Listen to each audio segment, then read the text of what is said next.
This conversation has already started and we are happy about it. I have already instructed the officers at the Senate that we are going to amend the JSC Act so that we can introduce what we call policy courts. Just like we have the commercial courts, just like we have the employment courts. Any issue that emanates from the government, that anybody wants to take it to court, it should not just go to any court. It should go to a policy court. And that court will have to listen to that case within a certain timeline of about 30 days. Because we have a mandate for 5 years. A mandate that the people gave us to bring development to them. You know?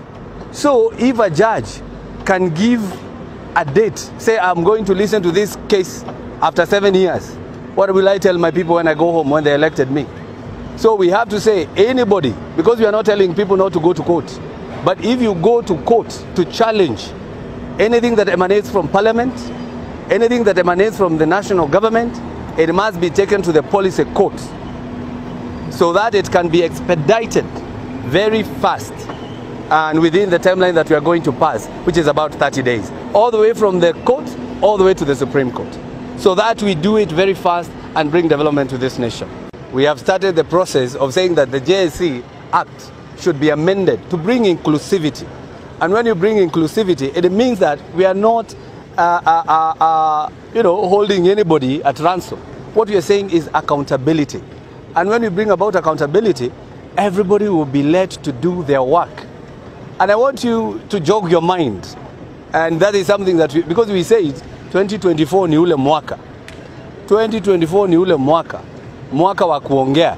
If I can just jog your mind and ask you, the Public Service Commission or the Parliamentary Service Commission, who is the head of the Parliamentary Service Commission?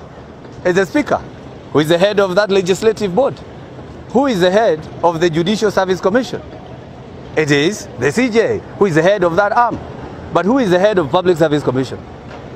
Who is the head? You know, those are some of the things that we need to talk about, because it should be the president. You know, those are now things that, and I'm happy people are talking. And I'm happy that we started this debate. But all we are saying, we support the independence of the judiciary, but we are telling them, please do not be used by anybody to let these people here who are working here to pay, because they are paying taxes and they are paying for your houses. They are paying for your mortgages. These people you are seeing here, I'm telling the judiciary, I'm telling my colleagues, the MPs, I'm telling everybody that these people who are working here, they are paying taxes. And those taxes, they are paying your judiciary. Then you stop them from owning such a house. So I think it's a time that we discuss this issue. Nideheteria de kithia kore Senate. Nenya de keire maafitha aitu ako draft to nideda dehe amendment thini wa Judicial Service Commission Act. Na direda kumirehe ni undu wake wa mbere ni tureda mongongererwo andu. Judicial Service Commission ikoragwo na members kenda. Mugwanja ao ni judicial officers. Tukorani atiriri andu aya nio mararugamia mitaratara yothe ya thirikari, nio mararugamia maundu maria mothe marathie na mbere. No turahe kamweke methurime. It cannot be hard. Nio ati mare turenda kohe kamwanya methurime mone kana ni mareka wega. Nikio turenda kuongongerera andu.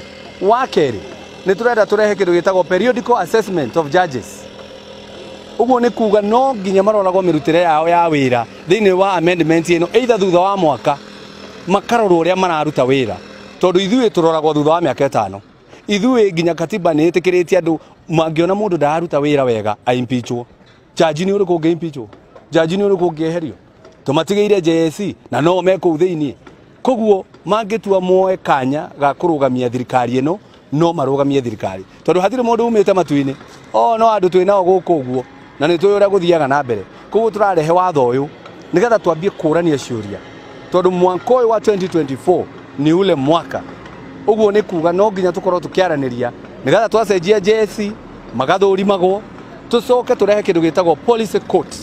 Ni igoti ria mitaratara ya thirikari, to ria kuri igoti ria aruti a wira nirio Employment Act, ni turi igoti ria commercial, tugie na igoti ria mitaratara ya thirikari. Ati mundu arugamia mutaratara wa thirikari rigatwarwo igoti-ini riu igoti riu nario tukarihe thikũ 30 rikorwo ririkitie wira ucio nigetha tutikarugamio tondu jaji angiuga ni agathikĩrĩria cira thutha wa mĩaka 7 ri ngakorwo nyumĩte gĩtĩ-inĩ kana ũngĩgakorwo umĩte gĩtĩ-inĩ ugathiĩ kwĩra andũ atĩa ningi amũthondekeire baraĩ no jaji mũna nginya matoĩrĩtwo rĩ akĩrũgamia wĩra ũcio.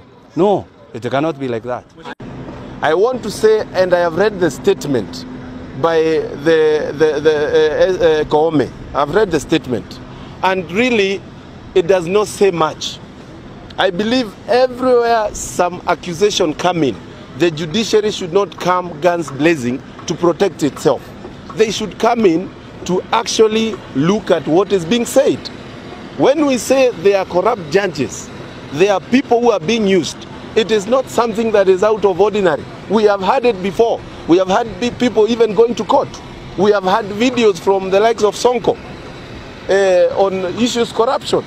So these are serious matters. And I want to say this, as a young parliamentarian, when I look at the number of people who are working in this site alone, and I've not even mentioned my site that is in Manyata constituency, where we have close to 120 people working, I feel very bad that we can decide, okay, let's have things normal and stop all this and go back to living a life where we are not looking at this agenda that is actually very progressive.